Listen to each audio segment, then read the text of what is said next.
That's Ricky Moshville Thames here once again. Now tonight, ladies and gentlemen, we're going to the arse end of England with Norwich hooligans and reprobates Vast Slug. So hot on the heels of releasing their debut album entitled Drive Music, and after witnessing their blistering set alongside Scordatura and Foetal Juice in Glasgow last month, I felt it was a perfect time to catch up with the band.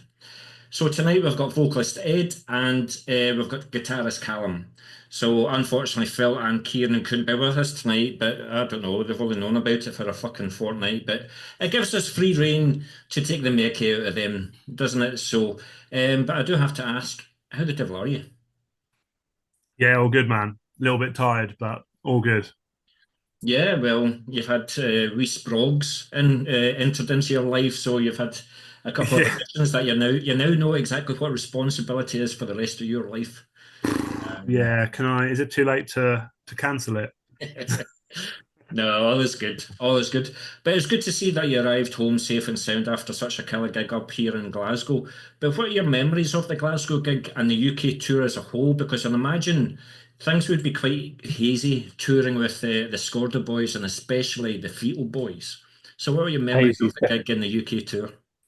hazy. Yeah, um, man. No, it was fucking brilliant. Daryl, the Scorder vocalist, like organised everything, so it was easy for us. We literally just turned up and played. Yeah. Daryl done, I think, all of the driving as well. Bless him. So that was sweet. So we could all have a drink if we wanted to.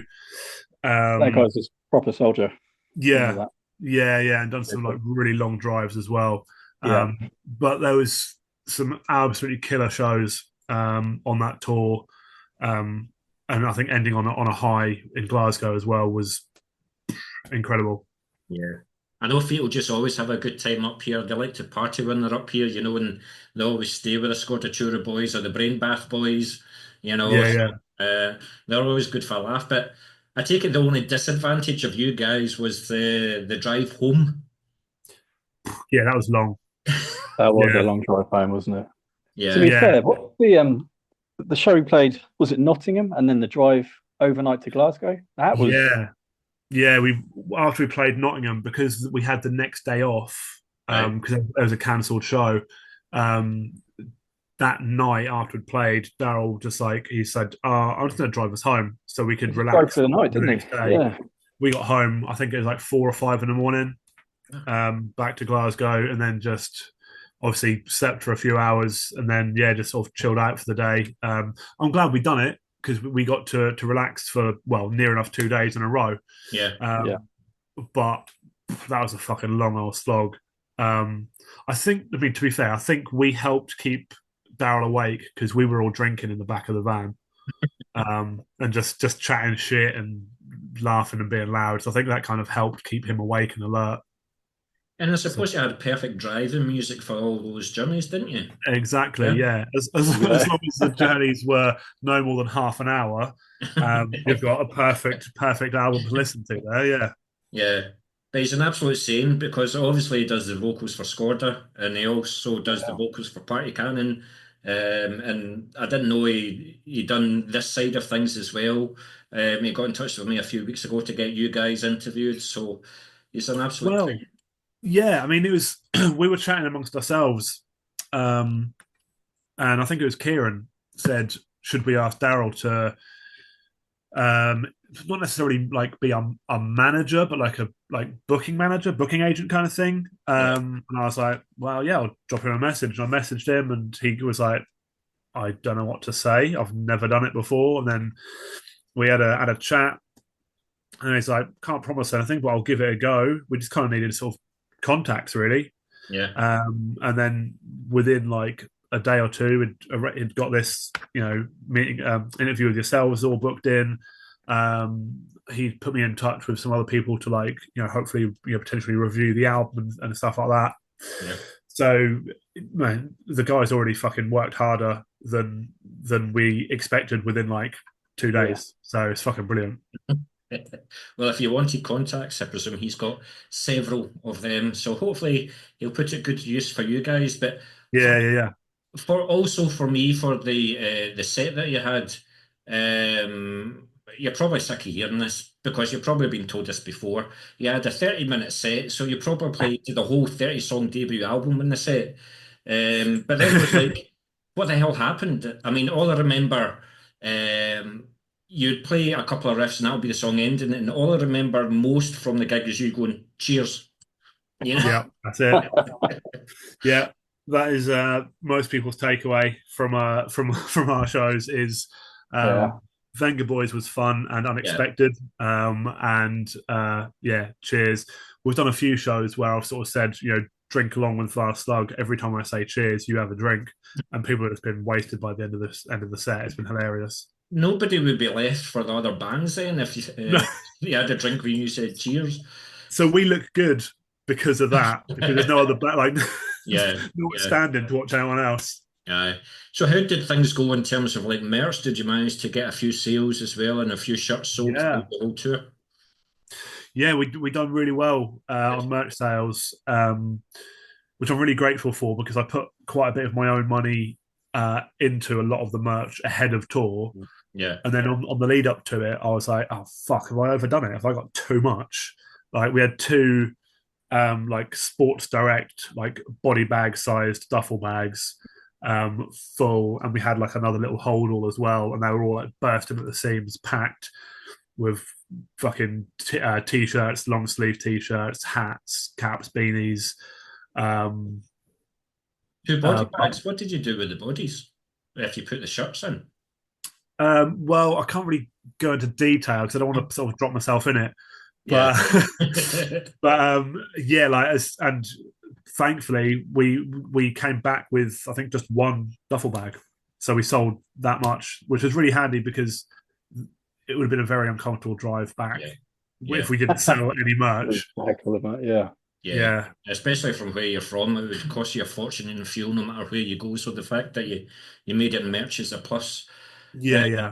So fair play to you guys, But another thing from the gig that I liked was you were about ready to play your set, and then you just went, "Can you turn the lights off, please? We've got our own lights." And everybody just went, "What the fuck is this?" I'm not going to lie. I did say to my mate Quando from Brain Bath, I said, "Egotistical pricks." Oh man, we're definitely not that.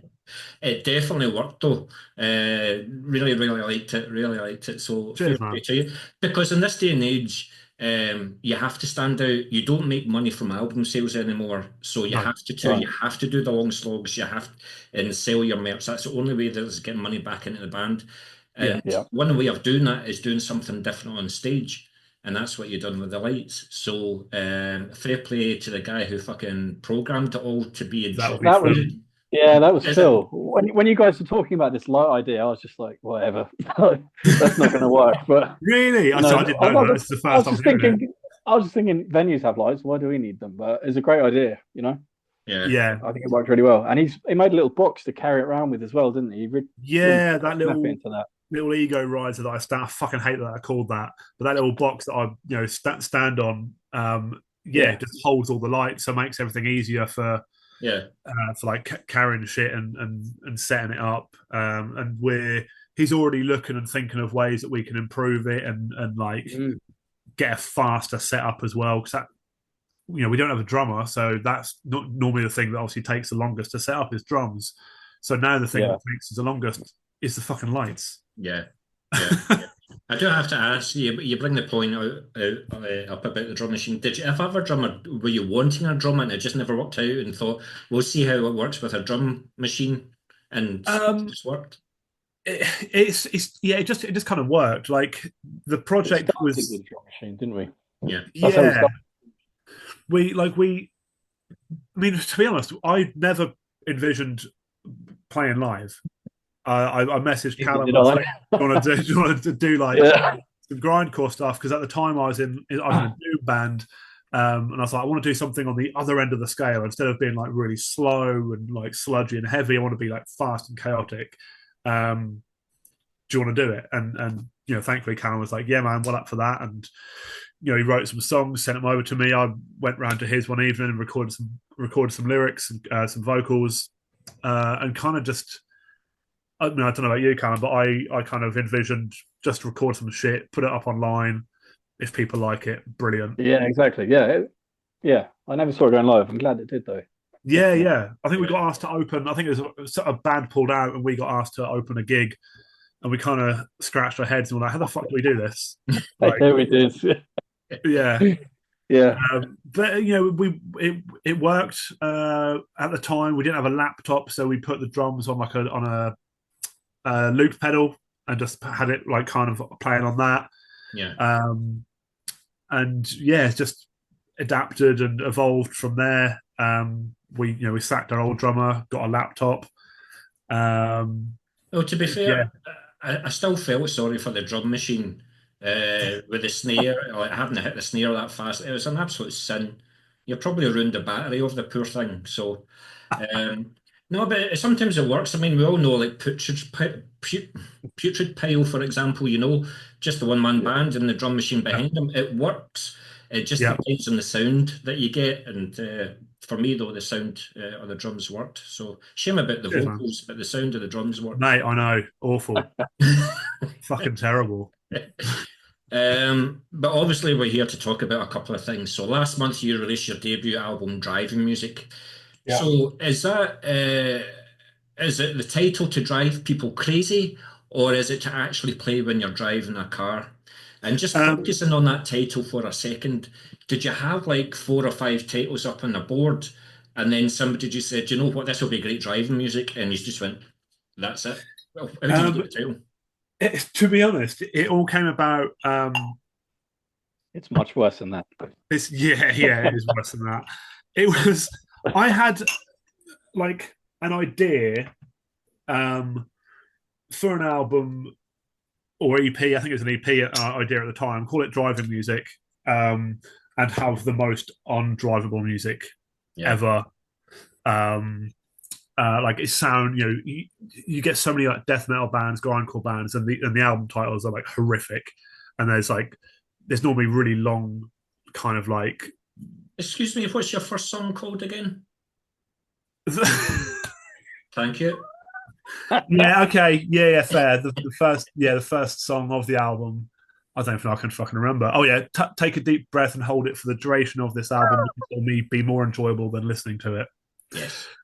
But what I was getting at is quite often death metal bands will have like album titles that are there's long words that I can never fucking pronounce, and they're normally like surgery based or like really fucking weird shit. And you Google it, and you go, "Oh, that's what that means." Awesome, gross.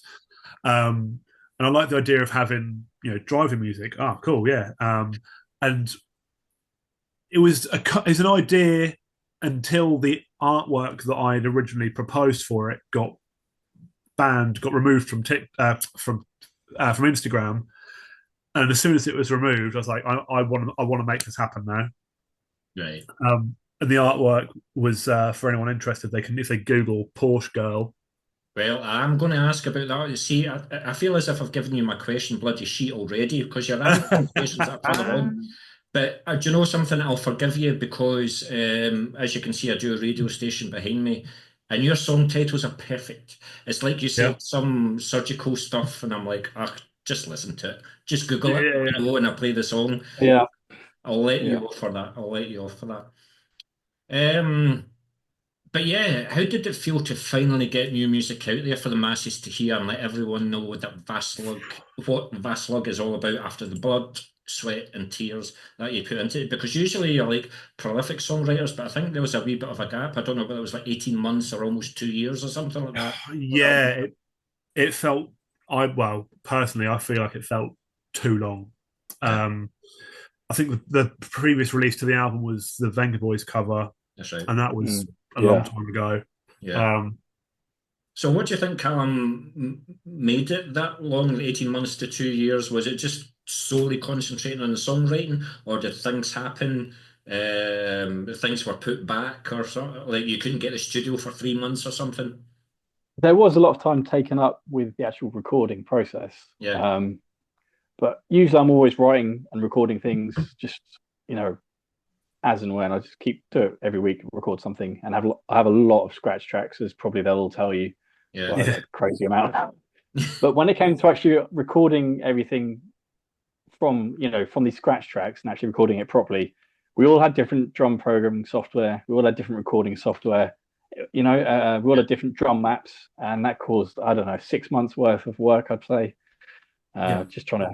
I think Phil had started recording from scratch. That was his first time using audio software, drum programming software. Yeah. So a lot of it was converting drum maps to make them compatible with what the sound guy was using, Dave. Yeah. Using. I managed to find a site that would convert whatever drum map we had into SD3, which is what Dave uses for the kind of mixing and mastering.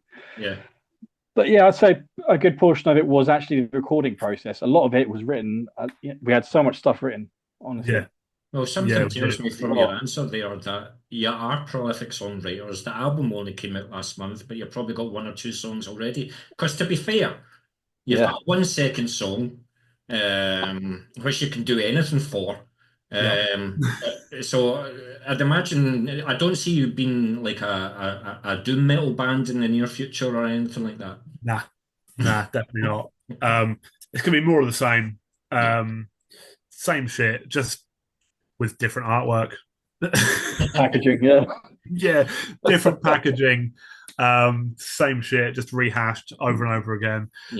Now we've kind of had the idea of doing like, I see Driving Music as like a serious release, like a serious album. Obviously you've seen a lot of the song titles that it's not serious at all. But it's like a proper release. We've got the idea of doing little like silly like concept EPs whilst we write another serious album. So I'll probably do a couple of little things like that. Maybe do another little covers EP. Like we've released a couple of little cover EPs with like 2 or 3 songs on. Imagine there'll be some anal cunt in there. We have done an anal cunt song. So I don't know if we'll do another. Don't want to be like a one-trick pony. Again, you're kind of going on a couple of questions ahead, because that's what I was going to ask. Was it ever a conversation of, again, making this an EP, or was the idea always an album? Because the reason I ask this is because you're not shy to do either. You kind of got like the old school where you've done the album, you've got the physical product, you've got the artwork, you've got the lyrics, absolutely everything. But you've also got the new school where they do like single, couple of months, single, couple of months, single to keep the name out there. But you just don't know what's the best to do. I think it's near impossible to know what to do for the best. In terms of like keeping relevant, keeping your name out there, keeping your name, so people are always talking about you, whether it be positive or negative, or just to keep you, like, even if we don't really have anything relevant to post, like on Instagram, I'll just post a shitty little meme or something, taking a piss out of ourselves on Instagram, something like tongue in cheek. COVID changed everything because you've now got so many one-man bands that are recording stuff in their bedroom. So the album was all home recorded. So I mean, the competition that's out there now. So, you guys were lucky enough to get on a whole UK tour with 2 huge bands in the death metal scene, the UK death metal scene. So you've had brilliant exposure. So let's keep that going. But did you ever feel at one point with the album it's not going to happen? Was there a case of files were lost or anything like that, or did you always? I don't think we ever lost any files. I personally felt like if there was a few moments where I kind of felt really disheartened, like it looks like the album was sort of coming together and it's all wrapping up, and there'd be another stumbling block, and then like something else would get in the way, and make further delays, none of which I understood, because that's all the technical side of it. In a group chat with the guy that was like mixing and mastering it, Dave Klussman, who's incredible guitarist, bassist, and engineer. He's always mixed and mastered our stuff. And and he'd sort of message me like, "Oh, this is in a different format to this, and this doesn't work. This doesn't line up." And we're like, "Fuck, I don't understand anything you're saying." Yeah. So I was like, "Phil, Kieran, Callum, just make sense of this. Can we just fucking get the ball rolling?" Because I like we got there eventually, but yeah, there was a lot of hiccups. There's a lot of delays. Like the artwork was done probably literally years ago, which I was actually going to talk about the artwork. I was actually going to talk who's mixed and mastered it for you. yeah. So that's it. That's interview over. So thank you very much for joining me Cool. tonight. Cheers, man. Yeah. Thank you. I just need to shut up. I waffle, man. And just say, look, Ed, you just shut the fuck up, man. All is good. All is good. But maybe for the both of you then, for those that are new to the band, how would you say Drive Music lies in terms of the sound of your early material? And do you think that you've now found the sound that you've been looking for with the debut album, or do you think it'll keep changing and progressing with each release? That's a tough one. I mean, I think it Good question. as with any band, I think it will potentially change. But weirdly enough, the first song that we ever wrote is on this album. Oh, it is. Yeah. Butter. Yeah, you act like butter wouldn't melt, bitch. I think is the Yeah. first song that you put together and sent to me. Yeah. I remember sitting on the toilet and writing the lyrics, and I sent them over to you, and he was like, "Cool." And then yeah, just recorded like I don't know if we ever actually recorded like a demo of it or anything, but that was the first Not song with we wrote. vocals. Yeah. We Yeah, never had a demo with vocals on it. nothing ever came of it. No. But we still loved it as a song. And Yeah. then we thought, oh, hang on, we've got an album here. We've got another song we can put on it. Let's just fucking put another song on it. Yeah.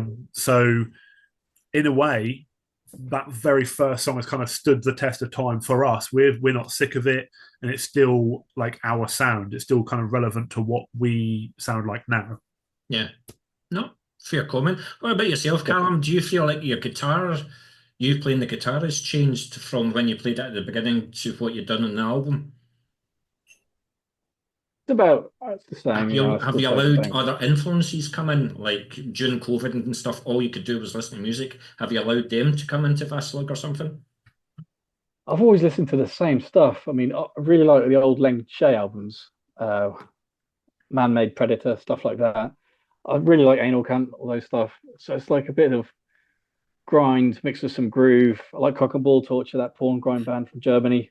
Yeah. And when I'm writing, I just always think, you need something fast and you need to go into a groove so it has real punch to it. I've always done that. Use a lot of diminished chords.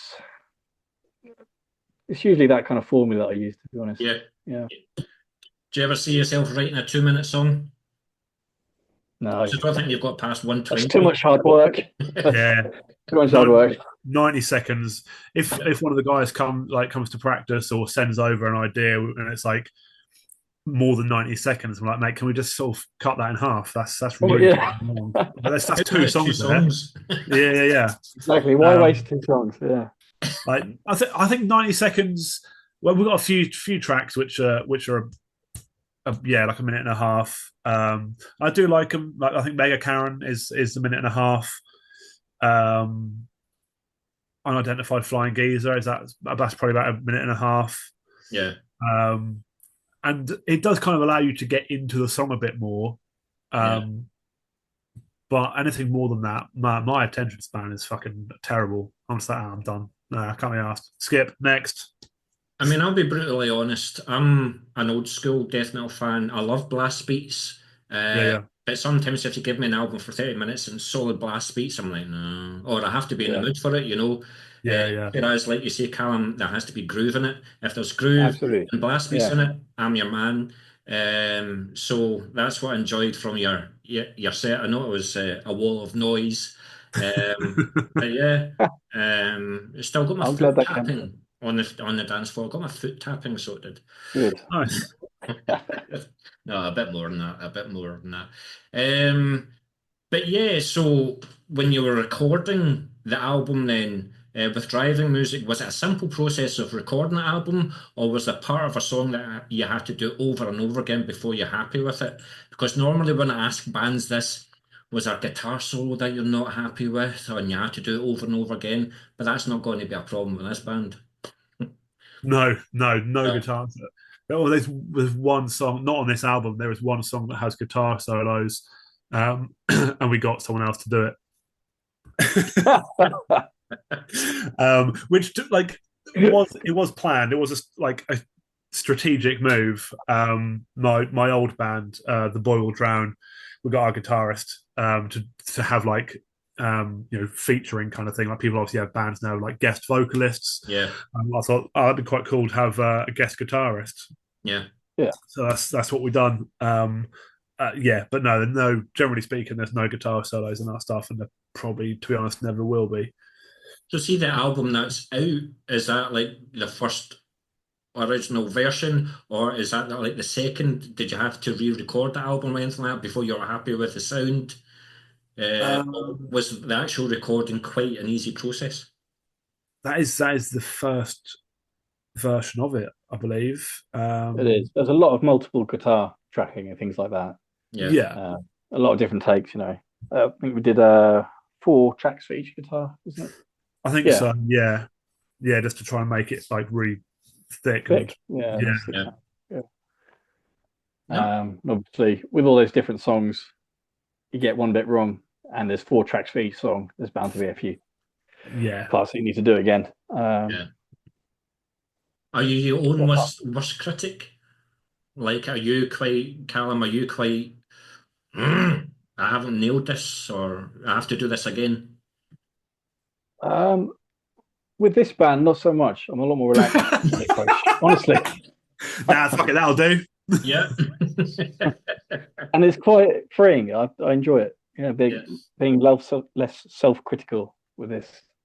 Other bands are just like, it takes me a long time to get anything done because I'm like, that's not right. I like having this more relaxed approach. It seems to get you a lot further, a lot quicker. Just go with it. This is escapism for you then. Could be, yeah. Yeah. Cool. But with yourself, Ed, recording the same vocal lines over and over again, and maybe over a short period of time for the album, do you go through some vocal techniques before you start recording, and what rituals do you have before you go on stage? I never. It's only a relatively recent thing. I've actually started to warm up, and who'd have thought it works? Fuck me, right? Did you warm up just drinking beer? Yeah. My warm-ups. Yeah. Just get pissed. I mean, to be fair, that is what my warm-up used to be. Just have a few beers, drink some whiskey, and we're like, yeah, I'm good to go. And then wonder why the end of a set I can barely fucking speak. So the whole, this is our first time of going on tour, and this was the first time of doing obviously several shows in a row. So I was kind of like, I need my voice to not fuck up. I need to look after it. So I took the time to warm up before every show, and I'll kind of go off on a tangent. Going back to the question, for the recording, I warmed up as well. Definitely did not try and attempt to record all 30 songs in one hit, because I think that would destroy me. Even though, how was your throat after the UK tour and ended in Glasgow? Fine. Was it fine? Yeah, absolutely fine. And I think it's because we had 3 or 4 practices, like one a week, on the lead up to the tour. So we were kind of nice and warmed up with that regard, and we wanted to make sure that we were really tight, because we were the opening touring band. We kind of felt like we want to blow everyone away. We want people to go, oh fuck, these guys are on first. Wow. I don't think that happened at all. But that was the goal. That was what we were aiming for. I feel like I need to, look after my voice, and hearing Daryl's vocals countless times in Scordatura and Party Cannon, I'm like, that guy's fucking insane. I need to step it up if I want to hold my own, next to him. So I've done my best. No, very valiant effort, valiant effort. I mean, I speak to like Jason, formerly of Ingested, and I interviewed him Oh, when they played Glasgow, and he opened his suitcase, and all he had was like Vocal Zone tea, and it was like jojoba and passion fruit tea and stuff like that. But he swears by it, and also the Vocal Zone tablets and stuff. But then you can speak to Carl Willits of Memoriam, and he's like, yeah, 10 fags and 6 cans and stuff like that, and go on stage. But you just have to find a way that works for you. If Carl Willits Yeah, can do it for 35 years and stuff like that, you've got a wee bit of time to go yet, boy. yeah. For me, I have tried Vocal Zone. I've got a mate that said, try Fisherman's Friend. That's better and cheaper. It's not for me. Yeah. I just drink water, warm up for as long as I can beforehand, and on stage, I'll just drink whiskey. Um, which was for this tour was the first time I've ever done that. I normally just have like a can or a bottle of beer or whatever.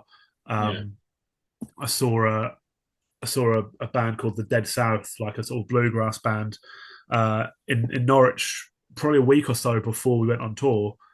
Um, and they all had tumblers of whiskey on stage. I was like, that's really fucking cool. I'm going to do that. So that's what I've done. There you go. There you go. I mean, Callum, Phil, and Kieran have got it easy, don't they? Because all they're just doing is like pluck, pluck, pluck, pluck. I mean, at least the drum machine has got like stamina behind the kit. Exactly. Uh, Exactly. Absolutely crazy. So the other boys have got it easy. So they do. So they do. But yeah, so on stage, I love nothing more than seeing more than one vocalist. But I'm trying to remember. I think it was just you that was doing vocals, wasn't it? I don't think you had any backing vocals or anything like that. Just me. Is a we have a guest. secondary vocalist something that you considered?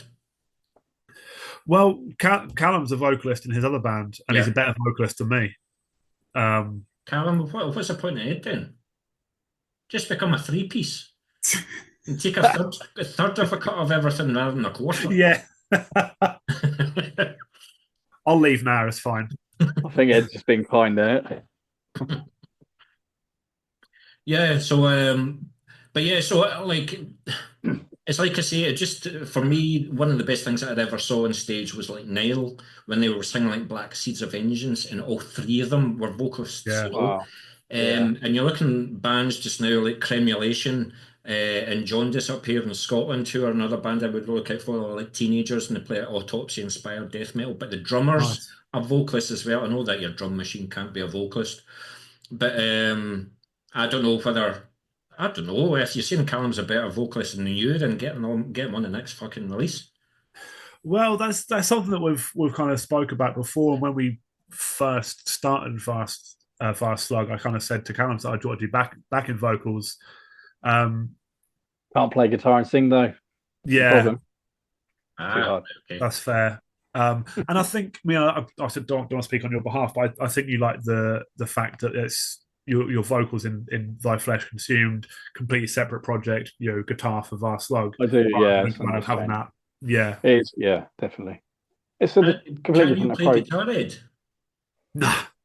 I He was can like, drum, why don't we though. swap? Yeah. I can play drums. You can drum though, can't you? Yeah. Yeah, and Kieran can play drums. So half of our band are drummers, but we don't. And you play with a drum machine. Yeah, That's cool. That's so cool. sweet. That's great. Thank you very much for joining me back. So, staying with you, Ed, when it comes to the lyrics, then, do you write all the lyrics for the songs, or do all members contribute somewhat to the lyrics? No, I think it's all 100% me. Would you welcome contributions from others? No, they can all fuck off. No, absolutely. Yeah, I'm not going to be that sort of person that kind of says, no, I'm the only one, I'm the vocalist, therefore I write the lyrics. No, absolutely not. I welcome lyrics if there's, any ideas or whatever. I think occasionally we've come up with a few song titles, haven't we? And then you just Yeah, you've fill in 100%. You've helped me with some titles and stuff because I think you're brilliant at coming up with titles and stuff and like silly fun ideas and things like that. But yeah, I think Now, I'm going to ask you, what type of lyricist are you? Do you always have like a notepad and pen? You open the door, you see something in the street, you take a note of it, and you come back to it later on. Do you read a lot of books? Do you watch a lot of films, it's all on the documentaries? phone. Yeah. I got so many like song title ideas. I've got like EP ideas, and then from that, like a load of titles that run from there. And then some of them are literally just a title with nothing else. A lot of the notes are like loads of lyrics as well. I'll often write lyrics and have no song to go with it. Callum has then written a song, sent it to me. I've been very lucky. Some of the lyrics just fit perfectly. Some of them I've had So, to for kind of. example, like I speak to other vocalists like Quando from Brainbath, for example, he says, I've already got 15 lyrics for songs already written. Are you like Yeah. that as Yeah. well? Do you have a wee, like your notes, do you have like another 20 songs ready or something like that? Callum will come with a riff and say, that's where that fits. Yeah. There's a lot of ideas. I'll go back to some and go, oh no, that's shit, and I'll just delete it. And I'll go back to some and rework it, add a few lines or whatever. Um, I kind of see, I kind of get inspired almost anywhere. Like one of the songs on the album, Harold Fish and Chipman, is is literally. And I don't know about you, Callum, but I know Kieran didn't know this until I our last didn't know. practice. Yeah. Is literally about me going into a chip shop and seeing someone that works there that looks exactly like Harold Shipman. I went there and I was like, fuck me, that looks exactly like him. And then, like, whilst I was waiting for my food, I wrote down the song title. I got back home whilst I was eating it. I wrote the lyrics. Done. Fuck's sake. Do you know what I thought? I thought you were always like an angry metal guy, or you revisited your youth and got your old Viz comics out the cupboard and reread them, Mate, I'm not that old. the two fat slags and all the rest of it, you know. I Yeah, remember yeah. Two Flags. Yeah. No, but that's cool. But we're going to have, I've never done this before, and you've kind of, you'll probably get the first one straight away, but we have to talk about a couple of lines. But what you have to tell me is what song they came from. Oh, fuck me. Okay. I, I didn't know there was going to be a fucking quiz. well, well, there's no prize or anything like that, you know. Ah, The prize, well, do you know what the prize is? You would stay in the band. Callum will keep you in the band. You have to get three right. okay. Right. I'm pretty sure you'll get the first one though. Dr. Death isn't actually dead. He works in my local chippy. Yeah, Harold Fish and Chipman. Yeah. See, when you said that song, out of the 30 songs that you could have talked about, you chose about the fucking first one that I've got on my list. I've completely fucked this interview up for you, haven't I? Yes, you certainly have. You certainly have. Full of Viagra to prevent my impotence. Yeah, that would be. You must be a pinata because I'd need to be blindfolded before I hit that. Is it not? No. Dead wet. Fuck, of course it is. Ed, it was nice talking to you, mate. Former You know vocalist why? of Vast Slug. You know why? It's because I sing about Viagra twice. Well, you see how sometimes you're telling me that your lyrics are inspired by real life events? Was that one of them? Yeah, that was Phil. He Yeah. yeah. What was it? Because That he's was not Phil. here. He's Right. conveniently not here. Yeah. Yeah, because he's not here. He can't defend And the himself last in one, otherwise. because it looks like a tic tac. I know what that's going to be. Your boyfriend has a micro penis. Yeah. Again, is this from life experience, or is this another member of the band that you're writing about now? No, I've got to be careful how I word this now because Kieran will fucking kill me. He hates this. I'm quite glad he's not here because you'd see him physically squirming and going, "Oh my god, shut up, shut up, shut up." Yes, it's inspired by a true story. None of us.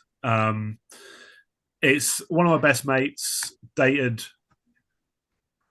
a member of a band, and she said when they finally had sex that he has a pathetically small penis, were her words. So I wrote the song. The title was originally the band member's name has a micro penis. She was like, "You can't do that." I was like, "Well, I can. I definitely fucking can." But then I thought, I'll change it. So You just want to be the guy from Anal Cunt, don't you? You just want to fight everybody. Because that's what's going to end up happening. The thing is, I never want to genuinely offend or upset anyone. Yeah. And if I think that would definitely upset someone. Yeah, absolutely. Yeah. Absolutely. But the thing is, if like some of the stuff that I write about, it's all very much tongue in cheek. None of it's the things that I find are funny to talk about and joke about, are not the things that I like. Not what you genuinely think. Yeah. That's what I'm trying to say. Exactly. And humor, I think, is a good way of just venting and getting shit across and definitely finding humor in things where there shouldn't be humor. And if I've in the past someone's been like, actually, that's actually really upset me, and I'll tell them to go fuck themselves. No, I won't. I'll be like, look, I'm really sorry. I'll happily have a conversation with them and have a chat and be like, look, it's not aimed at anyone apart from obviously this one song is. It's just all tongue in cheek. Yeah. Okay, so yeah, some kid. But I know it's a grim picture, but you're lying in your coffin. You've got your arms are folded. You've got a sheet of paper on you with the lyrics to the song that you're most proud of. What would it be and why? Your boyfriend has a micro penis. Oh man, that's a tough one. Well, I tell you what, think about that because I'm going to go with Callum for the next one then. So, how are the songs in Vast Slug constructed within the band? Are there the main songwriters within the band, or do you feel that everybody has a part to play in making the album a more collaborative effort and elevating it above everything that you've done previously? I think with this album and the last album, I wrote the majority of it. I just kind of sit at my computer with a drum machine and just write, program things. I'll do like 10 1 minute tracks onto the next, record next, and then I'll upload them all to my web hosting server and just send these guys the links. Yeah. And they can listen to them and say yes or no. And then obviously there are a few that Kieran and Phil have written as well. But I think on the next release, the plan is for them to contribute a lot more. A lot of them were already written before they even joined the band. I just had so many tracks I've just recorded and just scratch tracks I've just sat there recording. You got so much. So when it comes to the construction then, with all band members having like differing tastes in music, definitely. How do you negotiate what goes out of a song and stays in a song without the moody one in the band getting upset or something like that, or going in the corner in a huff or something like that? Or that's a good point. For me, I'm not upset because I have so many of these scratch tracks. I really don't care if they use them or not. I'm just like, Ed, if you want this, use it. If you got some, if not, I really don't care. Yeah. I don't know about you, Ed. If Phil or Kieran write something, I guess if you like it, you'll say, yeah, we'll use it. Or 100%. I don't think any of us are like worried or upset about like offending someone that's written a song or written a riff. Yeah. If we you're not going to say you're not going to slag it off. It's just you might just say, oh, it might not fit, or you might, but is he the hardest to please, Callum? Is he the hardest to please? No, I think it's always honestly, it's so easygoing, but everyone. I say it's easygoing, but everyone always turns up for rehearsals. There's no problems with like people not being available. I think this is so different to what I'm used to. Everyone's like always available, on point, on time. No one misses. Well, I said no one misses. We've got 2 people missing this interview, but it sounds like I'm talking shit. But honestly, I think the last lineup changes were 4 years ago or something like that. So it looks as if you've got a steady, strong lineup. So exactly. Hopefully, it makes it all work. But Ed, is Callum the one that sends the riff at 4 o'clock in the morning saying you should listen to this? This is my best riff yet. By the way, listen to this. No, 100%. I've definitely sent riffs at 4 a.m. I think you have, but knowing how Phil and Kieran, especially they used to write together, they used to live together, they'd just get really high, and then in early hours of the morning, they just start writing. I think that's how Unidentified Flying Geezer came about, because they were just watching Danny Dyer documentaries about aliens and stuff, and they're like, let's sample this bit, let's sample that bit, and they wrote a song, and I was like, cool, fucking brilliant, one of the best songs on the album. For a long time, I had no idea that was about. I didn't know Danny Dyer had done a alien documentary. I was just like, that's a funny title. Yeah. I didn't know it was actually about this Danny Dyer documentary, which is amazing if you haven't seen it. Like a true believer. He's like, yeah, aliens are real, and some of his old documentaries are fucking hilarious. Like, was it Britain's Toughest or whatever, where he done like some of them are so funny, and there's. He interviewed Blink McDonald for that. Are you familiar with Blink, Ricky? Anyone? No. Who? Blink McDonald. He's a criminal from Scotland. He's like a famous gangster. And he was the one guy that Danny Dyer didn't finish the actual episode with. He said, Blink, this is too much. I've got to call it quits. Is that the guy that kind of, he was just doing, I'm not going to hurt you, anything like that, and done something to his chin when I don't know. I did see it. He had his face cut quite badly, but the reason Danny Dyer quit was because someone actually put a bomb under his car during the filming. He put it under Blink's car. Wow. And he was like, I'll call it quits. But good bloke, that. Scottish fella. Inspiration for some lyrics for the next album, mate. Yeah.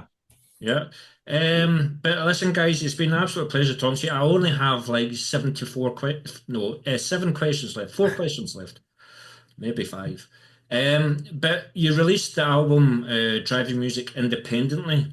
Is that something you prefer so that you can put your own pressures on yourself, you can put your own timescales on yourself, or would you welcome a record label to say, hey, we want to release this?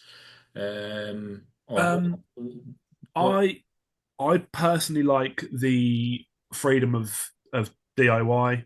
Definitely. Like you said, you can release it when you want. If you want to make any changes, you can. You don't have a label to please or whatever. I've been there, done that with my old band. We were signed to Earache. We were young at the time. We were like, oh my god, this is the fucking best thing ever. Shit record label, fucked us over. And yeah, on hindsight, because we were like, oh yeah, we're signed now. We've made it. No, you fucking haven't. We just have less money. Yeah. You can still buy a Morbid Angel LP box set, by the way, through Earache, so I'm sure you can, yeah. But no, I think I'd never say no to a record label. I think if the likes of Metal Blade or Century Media come along and we're like, you guys are fucking sick, they're, as far as I'm aware, still big names. That would be cool. But I think if like a small label or Earache approached us, it would be a firm no. Just because Sorry, Callum, on you go. I personally I like writing music. That's all it is for me. I just like writing music. It's great, and having people listen to it is even cooler. And like having doing shows is great. The fact that people actually, that tour was awesome. People coming along. Yeah, it's mad. And I think we write music for ourselves. Yeah. Like you said before, Ricky, we're just music fans, and we write music that we enjoy. I'll write lyrics that I find funny. Kieran he's like the sensible one, and it's kind of, he'll say to me that actually might offend someone, or that's too far, and I'll go, oh okay, and I'll write it anyway. Or like, he'll be like, oh, are you sure you want to do that? And then I'll be like, okay, yeah, no, fair enough. I didn't look at it from this angle. So he'll kind of be like the sensible one in terms of that, and he'll be a bit more switched on with what genuinely might actually upset like a large group of people or whatever, and I'll be like, oh yeah, something I've completely overlooked. let's reword it, whatever, change angle, blah blah blah, etc. etc. Yeah. But yeah, the fact that we just write for ourselves, and like Callum said, the fact that people listen to it blows my mind. You know, we're not fucking filling stadiums or anything, but just the fact that people turn up to shows and they seem to genuinely enjoy it, and they spend their hard-earned money on our CDs, on our merch. I mean, death metal is booming at the moment. Scotland is booming. You know what I mean? But death metal is still a niche market. But Yeah. grindcore is niche of a niche market. Yeah. You know, so um, you really are doing it for yourselves. And if, like you say, if anybody else listens, it's a bonus. You know. But Callum says he doesn't really care anyway, so that's fair enough. True. You know what I mean? But it all worked for the album. Who done it? What info did you give? So the artwork is a local tattoo artist called Will. So did you give him the album? Did you give him the songs, the lyrics, or did you say to him, "This is what's in my head. This is what I want you to do"? Did you give him a rough drawing, So or did you give him freedom? I gave him the album title. Okay. I said it's going to be called Driving Music. I showed him what the original concept artwork was, Yeah. which is what I mentioned earlier, which got removed from Instagram, which was Porsche Girl. I don't know if you've heard. Was that just a photo? Yeah, it's just purely just a photo. I just mocked it up on my phone. Right. Just put our logo and then the title underneath it. Yeah. It was never going to be a thing until it got removed, and I was like, I need to do this now. Yeah. And it's basically like a photo of a horrific car crash of this girl that borrowed her. I think she borrowed her dad's Porsche and just crashed it, and it looks fucking horrific. Yeah. And that was just the artwork, you know, typical grindcore, like horrible, like a photo of a horrific accident or something. It's And like then Kieran's Junior like, with the decapitated head and stuff like that. You know, just yeah, all that kind of, and it was also, well, that's, if you're gonna have that as a cover, it's got to be death metal or grindcore. That's the only really genres that you can kind of do that. So I was like, well, it's perfect. It's called Driving Music. It's an image of a really bad car crash. Yeah. It's perfect. Kieran, I think one band practice pitched the idea of getting an artist and getting someone to do some artwork, maybe of a car crash or whatever it might be. So I messaged my mate Will. He come round. We had a little chat. We just sort of threw ideas backwards and forwards. And he was like, "Oh, how about this?" I was like, "Love it." You know, when we're getting hit by a car, you know, leg going under the wheel, this kind of stuff. And I was like, "Brilliant." Yeah. And then just as he was about to sort of, you know, walk out of the door and go, "Yeah, I'll draw this up," he went, "How about if we have the woman being pregnant and we have a baby in the corner?" I was like, "Done, sold." That sealed the deal.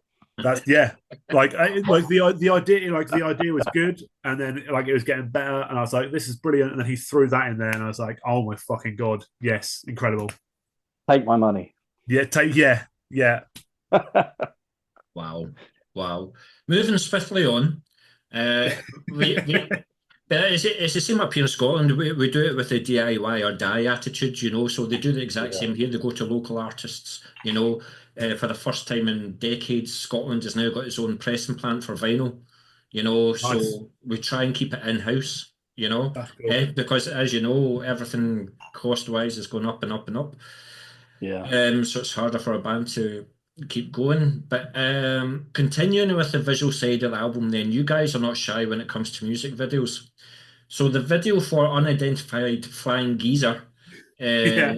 the money and the special effects for that must have crippled the band. Yeah. Do you know how much that cost us? I was like, at least 5,000. Yeah, I can believe that. I can believe what kilobytes on your hard Yeah, there you go. or something. Yeah. Kilobytes on the PC. Yeah. No, clearly cost us fuck all. Yeah. But that's what we wanted. We wanted. I love some of the costumes in the video for Venga Bus as well. So, yeah, that was not fun recording that. Like wearing like the bikini and stuff, don't care. But it was early hours of the morning, in January, I think it was. Yeah, it's freezing. by Absolutely the freezing. coast. So is that And where it was- the song Micro Penis got inspired from then? Because it was in There you January, go. it was freezing. yeah. Oh man, yeah, that was horrific. And that took all day as well, which it That shouldn't is. have, because it was what, like 60 seconds. How many times could you listen to that song to get it right? Oh mate, what, like, Definitely by the end of the day, I think we'd had enough, hadn't we? Yeah. So you don't yeah, even play it live anymore. Right? You're sick of that was it. awful. Like, and prior to it, on the lead up to that, I watched the actual music video so many fucking times, like you said, and I was like, well, we could let's take this element of it, let's take this element of it, and just try and recreate it as best we can in our own way. Yeah. And yeah, there's me going on Amazon trying to find a fucking Elvis costume for a mate to wear, because there's a 0.5-second snippet in the actual video of a dude in an Elvis costume. I was like, yeah, let's do that. No one's gonna fucking watch it and go, oh my god, they do that in the original. Like, probably no one's fucking done that. Yeah. Yeah. It's all just to appease me. 10 out of 10 for effort, though. Yeah. And to be fair, you guys you choreographed the dancing and stuff as well. You and Kieran. No, we don't. We were gonna. Yeah. But we just, because we thought it'd be more fun to do the Macarena. So do the dance in a different fucking song completely. I remember you guys learning this whole dance thing for it, but yeah. Yeah. Oh well. Ah well. Do you know what I'm hoping that will happen? Party Cannon released a song about Danny Filth. Yes, I believe in It Danny went Filth. all over Yeah. Danny Filth's social media and stuff. He loved it, you know. Yeah. He welcomed it. I would love it if Danny Dyer actually listened to the song and stuff like that and done the exact same for That'd you be guys. amazing. That'd be well. That would be amazing. It'd be incredible. He's obviously heard our band name, because obviously we sent that script over to him for the cameo, where he said Vast Slug driving music album out now, and done that whole thing. Yeah. But if I was him, I'd have been like, what the fuck am I promoting here? And I'd have listened to it. I'd have done something. I'd have done some research. But he clearly opened up that script. It just seemed like he was reading it, didn't it? Yeah. Reading it there. He didn't read that beforehand. He didn't memorize any of that.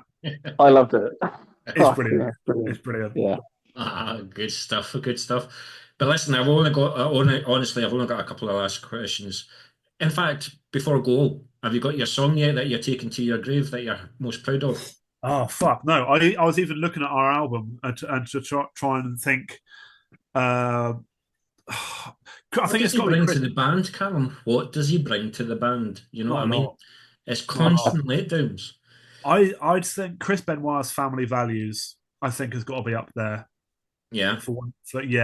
I think the lyrics, if I don't say so myself, are incredible. And again, inspired by a true story. Absolutely, yeah. Who doesn't love the story of a wrestler killing his family and then hanging himself? Yeah. You ever write a ballad, do you think? No. We've written a Christmas song. Yes. We did write a Christmas song. Yeah. It's a bit different to Jingle Bells, I'll give you that. Yeah.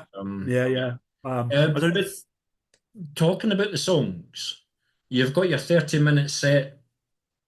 Is Callum froze? Oh, he has.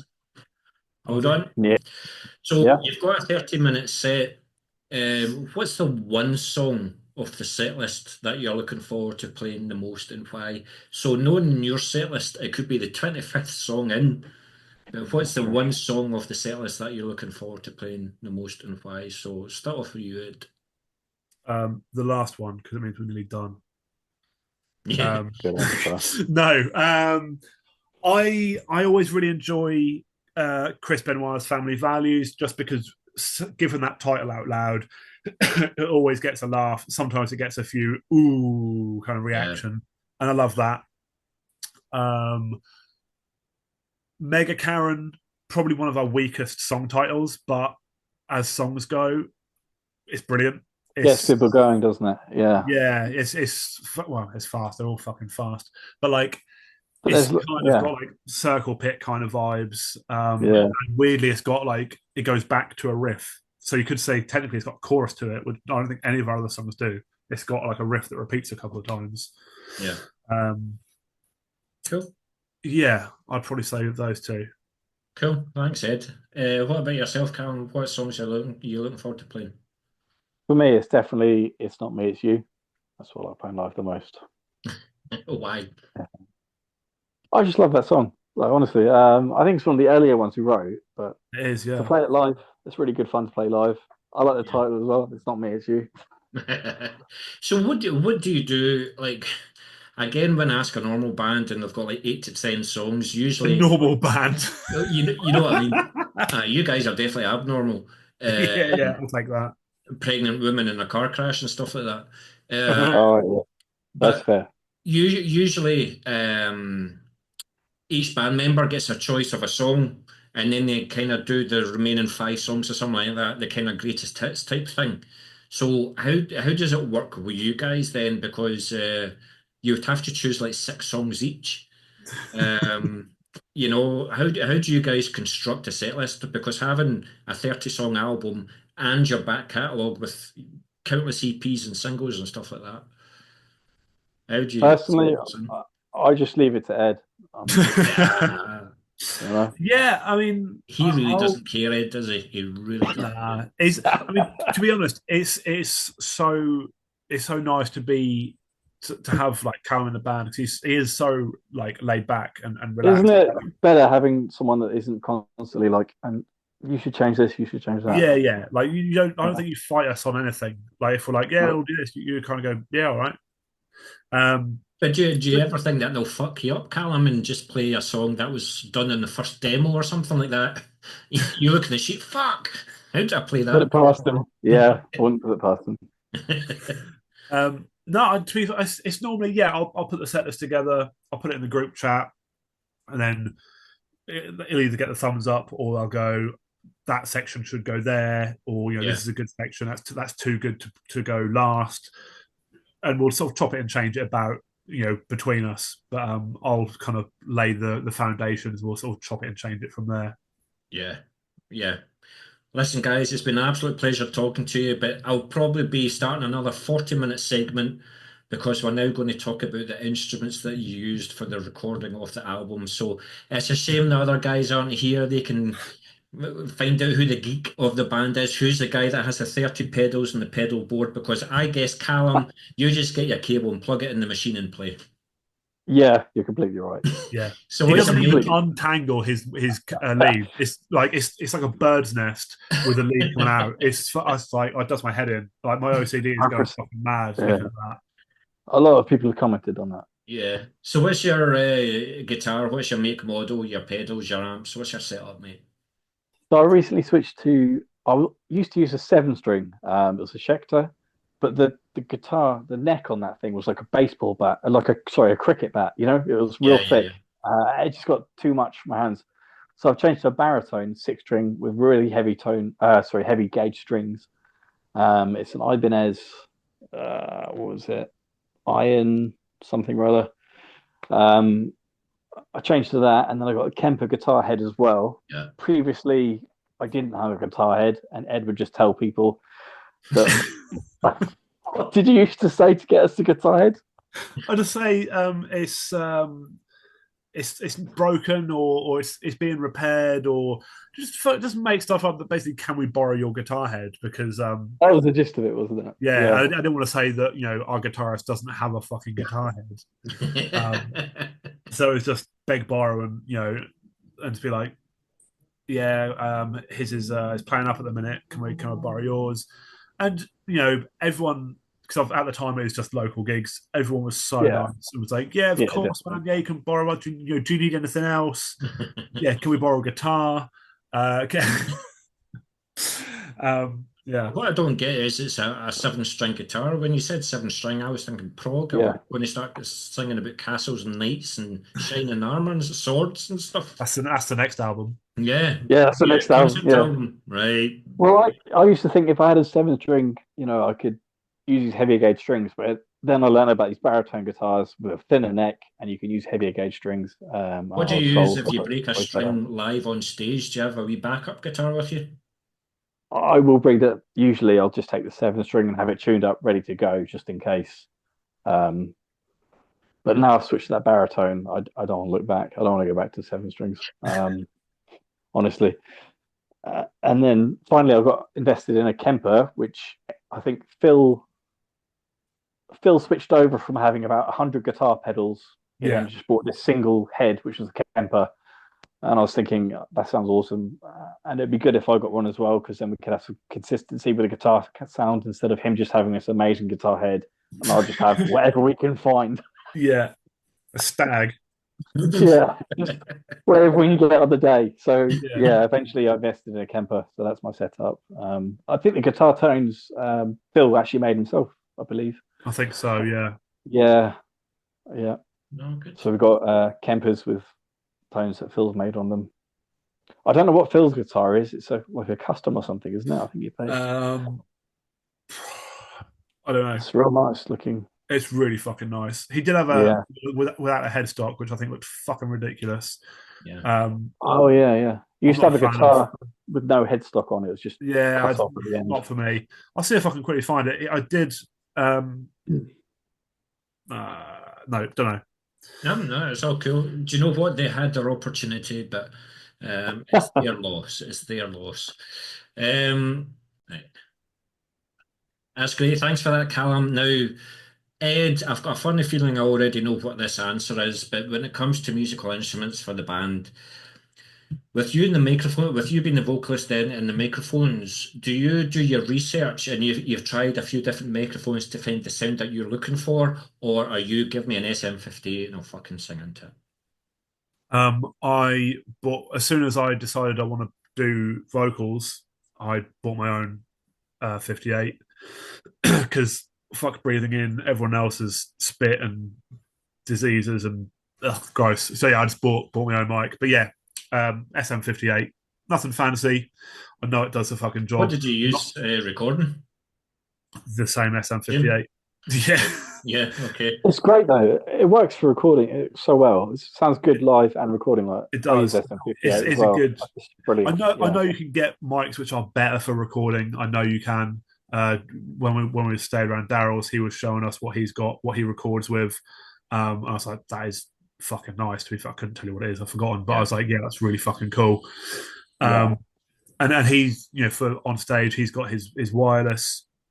I tried a wireless mic once, couldn't get on board with it. I kind of like having that cable there. Yeah. But just when you say about germs and stuff, one of the best things I've ever seen a vocalist is Steve Austin of Today Is the Day. And I saw them in the Eyes of God tour, and the way that he covers his whole mouth over the microphone. So he screams and then he puts his whole mouth over the microphone, you know what I mean? Right. Swallowing the microphone. So it's like you say, you're coming on the next and you've got all this on the microphone, But one of the best things I'd ever seen, man. Brilliant. But listen, guys, fuck it. Where are we going to see Vast Slug next? You've just done a UK tour. Do you have any other gigs coming up in the near future that you're allowed to say? Yeah, the next one is Tuckstock. We'll be back with the Foetal Juice and Scordatura boys, which is nice. In Nottingham, bank holiday weekend in August, I think 24th, 25th, at the Tap and Tumbler. Yeah. So we're playing the Sunday there. We're like second main support, so we asked then Foetal Juice and Scorda headlining. So it'll be good to see those boys again. Because I don't know, like since you guys played up here in Scotland, we've kind of built this wall. Hadrian, I think it is. It's like 1.5 feet tall, so I don't know if you can get over that. And I don't know. I've heard of it, yeah. Again. But if you had the opportunity, would you love to come back up again? No. Definitely. No, I 100% would. Yes. Yeah, I would. Callum, you're the better vocalist anyway, Callum. You're the better vocalist. Yeah, I'd love the opportunity to come back to Edinburgh. Your fucking face. I think I was right with what I said earlier, cocksucker. Anyway, that's a lovely way and a fitting way to end this interview. It's been an absolute pleasure talking to you guys.